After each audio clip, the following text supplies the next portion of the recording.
কিভাবে পালন করলে একটা মুরগির বাচ্চাও মারা যাবে না, সঠিক পদ্ধতি কি, আর কিভাবে পালন করলে আপনার মুরগির বাচ্চা থাকবে সুস্থ। আসসালামু আলাইকুম, আমি সাইকা নতুন একটা ভিডিও নিয়ে চলে এসেছি।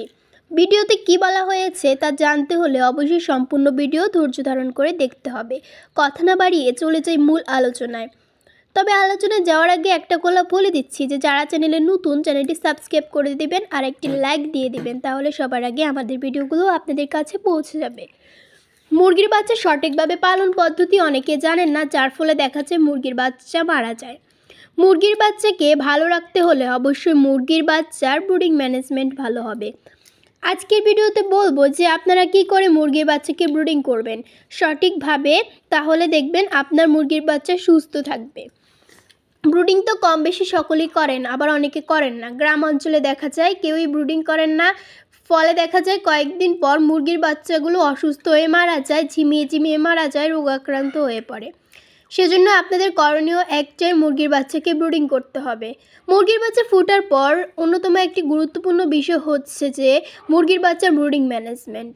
মুরগির বাচ্চার ব্রুডিং ম্যানেজমেন্টের উপরে এই সব কিছু নির্ভর করে। আপনার মুরগির বাচ্চা কতটুকু সুস্থ থাকবে তা নির্ভর করে এই ব্রুডিং ম্যানেজমেন্ট। সংক্ষিপ্ত আকারে বলে দিচ্ছি ব্রুডিং ম্যানেজমেন্ট কি। ব্রুডিং ম্যানেজমেন্ট হলো মুরগির বাচ্চাকে ফুটার পর মুরগির বাচ্চাকে যে স্থানে আবদ্ধ অবস্থায় রাখা হয়, লাইটের নিচে কিংবা মার নিচে তাপ দেওয়া হয়, তাকেই বলা হয় ব্রুডিং। তো সেই ব্রুডিংটা আপনারা কি করে করবেন? ব্রুডিং কি মা দিয়ে করলে ভালো হবে নাকি লাইটের দিয়ে করলে ভালো হবে? এই বাচ্চাকে সুস্থ রাখতে হলে অবশ্যই ব্রুডিং ম্যানেজমেন্ট ভালো রাখতে হবে। আপনি যদি মুরগি দিয়ে বাচ্চা ফুটান, অর্থাৎ দেশি মুরগি দিয়ে বাচ্চা ফুটান, তাহলে অবশ্যই মা দিয়ে বাচ্চাগুলোকে ব্রুডিং করতে পারেন। সেক্ষেত্রে মার সাথে বাচ্চাগুলোকে একটি স্থানে ধরে রাখবেন, বেঁধে রাখবেন, আর উপর দিয়ে আপনারা কোনো একটা কিছু দিয়ে দিবেন, আর ভিতরে মা আর বাচ্চাগুলো থাকবে। বাচ্চাগুলোর যখন ঠান্ডা লাগবে তখন বাচ্চাগুলো মার উমের নিচে ঢুকবে, আর এটা ব্রুডিং হবে।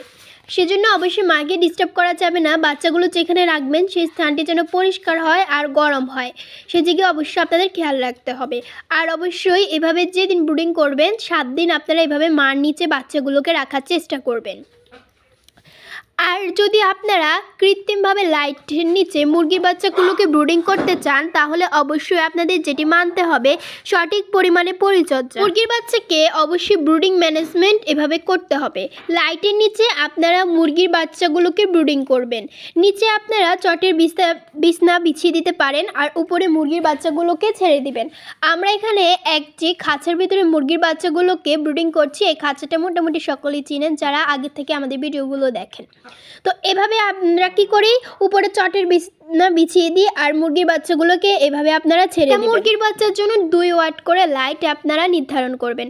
আপনার মুরগির বাচ্চা ততগুলোর জন্য এভাবে আপনারা লাইট কিনে নেবেন। এটা হচ্ছে লাল লাইট, আর উপরে আপনারা কারেন্টের ব্যবস্থা করবেন, নিচে বাচ্চাগুলোকে ছেড়ে দিবেন।